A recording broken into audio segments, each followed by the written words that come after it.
नमस्कार, न्यूज़ 18 पर स्वागत है आपका। मैं हूं आपके साथ सुहानी मलिक। घोसी में चली चुनावी कुश्ती के बीच बीजेपी को सपा ने पटखनी दे दी, साथ ही बीजेपी की सभी तमाम रणनीति पर पानी फेर दिया। सपा के दाव से बीजेपी चारों खाने चित हो गई और इस घमासान में सपा ने बड़ी जीत दर्ज की। सपा प्रत्याशी सुधाकर सिंह ने बीजेपी के दारा सिंह चौहान को 40,000 से भी ज्यादा वोटों से हराया। 2022 विधानसभा चुनाव में सपा से चुनाव लड़ रहे दारा सिंह चौहान ने 22,000 वोटों से जीत दर्ज की थी। ये सीट दारा सिंह चौहान के इस्तीफे देने के बाद खाली हुई। जीत को लेकर अखिलेश यादव ने कहा कि ये झूठे प्रचार और जुमलों की पराजय है, ये दल बदल घर बदल की सियासत करने वालों की हार है।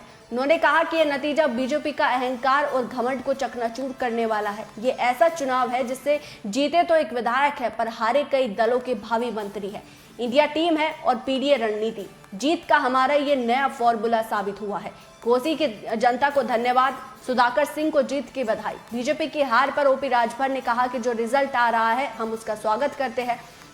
विपक्ष जब हारता है तो ईवीएम पर सवाल उठाता है, तो ये अब प्रमाण हो गया है कि ईवीएम सही है। राजभर से पूछा कि क्या आप इस परिणाम से सीख लेंगे। इस पर जवाब देने में उन्होंने कहा कि बिल्कुल सीख लेंगे, जो कमी रहेगी उसे आने वाले चुनाव में सुधारा जाएगा।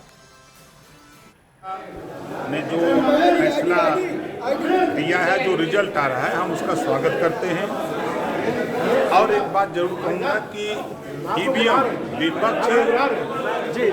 विपक्ष जब हारता है तो ईवीएम का दोष देता है जी। अब तो ये प्रमाण हो गया कि ईवीएम सही है जी। और एनडीए की सरकार में निष्पक्ष चुना हुआ ये प्रमाण विपक्ष खुद दे रहा है। सर वहाँ से चुनाव आप लगातार आप जमे रहे वहाँ पर, और जिस तरह से नतीजे आ रहे हैं उसमें समाजवादी पार्टी सर लोकसभा चुनाव की तैयारी भी आप कर रहे थे वहाँ से, आपको क्या लगता है? कमी रह गई है, उसको हम लोग अध्ययन करके उस कमी को दूर करने का प्रयास करके। तो वही जीत के बाद आरएलडी प्रमुख जयंत चौधरी ने कहा कि बड़ी जीत दराज कराकर इंडिया का हौसला बढ़ाने के लिए घोसी उत्तर प्रदेश के मतदाताओं को धन्यवाद। घोसी से प्रत्याशी सुधाकर सिंह और अखिलेश यादव को बधाई।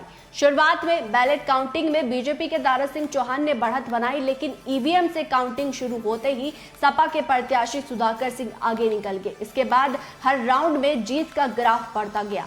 घोसी में योगी और अखिलेश की प्रतिष्ठा दांव पर लगी थी। बीजेपी ने उपचुनाव में मंत्रियों की फौज उतार दी थी। बीजेपी के लिए 26 मंत्री, 60 से ज्यादा विधायकों ने प्रचार किया।